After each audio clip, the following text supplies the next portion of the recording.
अनीस और दीप्ति एक दूसरे से बेपनाह मोहब्बत करते थे। मोहब्बत इतनी ज्यादा कि वो जानते थे कि अगर उन्होंने इस मोहब्बत को शादी में तब्दील कर दिया तो फिर समाज से लानतें और परिवार से नफरत उधार में मिल जाएगी। फिर भी उन्होंने शादी की, पर यह बिल्कुल नहीं सोचा होगा कि शादी करने के बाद उसी लड़की की मां किसी नेशनल न्यूज चैनल पर यह बोल रही होगी कि ऐसी लड़कियों को पढ़ाना लिखाना तो दूर, जन्म देना भी अपराध है। यह बिल्कुल नहीं सोचा होगा कि उसी की मां यह कहेगी कि इस लड़की ने मेरी कोख से जन्म लेकर मेरी कोख पर कालिख पोत दिया है, इसने पूरे रिश्तेदारों को बदनाम और बर्बाद कर दिया है। और अगर यह सोच भी लिया होगा तो यह कतई नहीं सोचा होगा कि इस शादी की कीमत किसी की जान गंवा के चुकानी पड़ेगी। लेकिन यह सब कुछ हुआ, और सब कुछ यह सिर्फ इसलिए नहीं हुआ क्योंकि इन दोनों ने अपनी परिवार की मर्जी के खिलाफ शादी कर ली थी, बल्कि यह इसलिए हुआ क्योंकि दोनों ने अलग अलग जाति में प्रेम विवाह किया था। जिस लड़की की मैं बात कर रहा हूं, जिस लड़की का नाम दीप्ति है, वो लड़की ब्राह्मण थी, पूरा नाम था दीप्ति मिश्रा। और जिस लड़के से उसने शादी की थी, दरअसल वो लड़का दलित था। यह अलग बात है कि दोनों का स्टैंडर्ड एक ही था। यह अलग बात है कि जिस पद पर लड़की कार्यरत थी, उसी पद पर लड़के का भी सिलेक्शन हो गया था। इसलिए परिवार वालों को यह बात रास ही नहीं आई। खैर, यहां से आगे बढ़ने से पहले चलते हैं थोड़ा सा बैकग्राउंड में। दरअसल हुआ यह था कि दोनों ने एक ही साथ दीनदयाल उपाध्याय विश्वविद्यालय से एमए किया था, पोस्ट ग्रेजुएशन, और इसके बाद दोनों का चयन एक ही साथ ग्राम पंचायत अधिकारी पद पर हो गया था। तो धीरे धीरे मुलाकातों का सिलसिला बढ़ता गया। कॉलेज वाला प्यार धीरे धीरे अधिकारी लेवल तक चला गया। दोनों एक दूसरे के साथ रहने लगे थे, दोनों को एक दूसरे से अच्छा लगने लगा था, और मुलाकातों का सिलसिला मोहब्बत में तब्दील हो गया था। इसलिए दोनों ने निर्णय किया कि जाति से ऊपर उठकर अगर हम दोनों एक दूसरे के साथ रहना अच्छा लगता है तो हमें विवाह कर लेना चाहिए।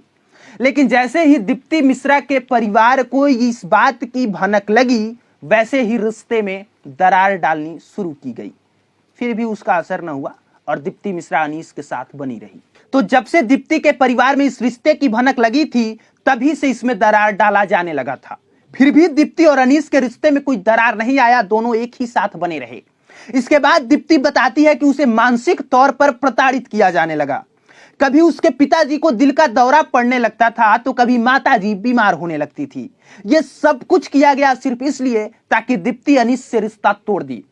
फिर भी दीप्ति अनीस को चाहती थी, इसलिए उसने रिश्ता नहीं तोड़ा। तो इसके बाद अनीस को जान से मारने की धमकी दी जाने लगी। दीप्ति फिर भी एक साथ रही, और इसके बाद दीप्ति और अनीस ने 2019 में कोर्ट मैरिज कर ली, और कोर्ट ने उनके शादी को मान्यता भी दे दी। जब इतना कुछ करने के बाद भी दीप्ति के परिवार को सफलता हाथ नहीं लगी, तो अनीस पर बलात्कार का आरोप लगाया गया। इतना ही नहीं, इसमें उसी के बीवी के खिलाफ बयान भी दर्ज कराया गया, और दीप्ति ने अनीस के खिलाफ कोर्ट में गवाही भी दी, और नौबत अनीस के जेल जाने तक की आ गई। जब अनीस के जेल जाने तक की नौबत आई, तो दीप्ति अपने घर से भागकर अनीस के पास रहने चली आई, और इसके बाद दीप्ति के पिता ने थाने में दीप्ति के ही अपहरण का आरोप लगाते हुए अनीस पर एक और मुकदमा कर दिया। जिसके बाद दीप्ति ने उस समय एक वीडियो जारी की सोशल मीडिया पे, जिसमें उसने बताया कि मेरा कोई अपहरण नहीं हुआ है, ये मेरे पति हैं, मैंने इनसे शादी कर ली है और मैं अब इन्हीं के साथ रहूंगी। वक्त का पहिया बीतता गया और षड्यंत्रों का सिलसिला यूं ही चलता रहा।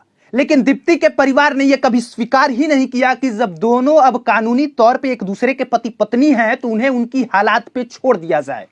जब दोनों एक दूसरे को समझ चुके हैं, वो नाबालिग हैं ही नहीं, तो उन्हें उनकी मर्जी के हिसाब से जिंदगी जीनी दी जाए। वो फिर भी हस्तक्षेप करते रहे, और आखिरकार 28 मई को दोनों ने झारखंडी मंदिर में शादी कर ली। उनका रिसेप्शन भी हुआ, लेकिन दीप्ति के परिवार का कोई भी सदस्य शामिल नहीं हुआ। यहां तक से कि दीप्ति के 4 भाई बहन कोई नहीं आया, किसी ने कोई साथ नहीं दिया।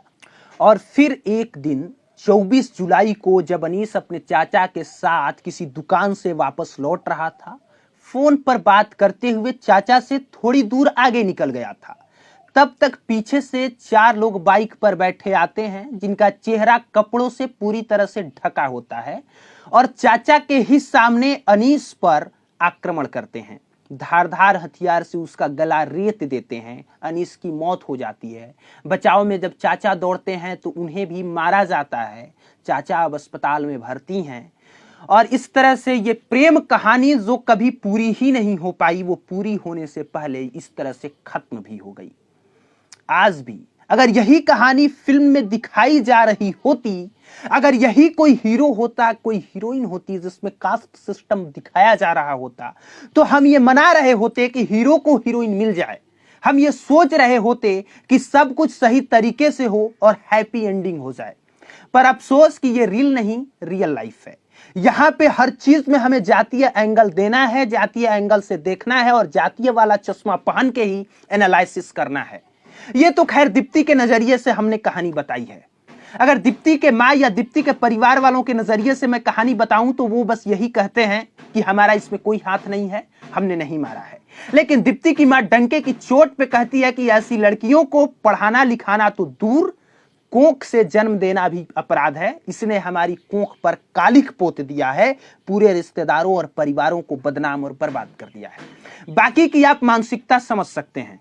आखिरी में मैं बस यही अपील करूंगा कि अगर अपने बेटा या बेटी के फैसले पे समाज से पहले परिवार साथ दे दे तो शायद समाज को कुछ कहने और करने के लिए बचता भी नहीं है। समाज तभी तक कुछ कहता, कुछ करता और कुछ बोलता है जब तक परिवार ही साथ नहीं दे रहा होता। सोचिए अगर दीप्ति के परिवार ने दीप्ति का साथ दे दिया होता तो उस समाज का भय ही नहीं होता जिस समाज के भय से दीप्ति के परिवार वालों ने इस कांड को अंजाम दिया है। बाकी की चीजें अब कोर्ट में चलेंगी। एक जो उसके चश्मदीद गवाह हैं वो भी अभी अस्पताल में भर्ती हैं और उन्हीं के हिसाब से अब कानूनी कार्रवाई होगी। बाकी ये फैसला किधर से कैसे क्या होगा, ये आगे की कहानी में आपको समझ में आएगी।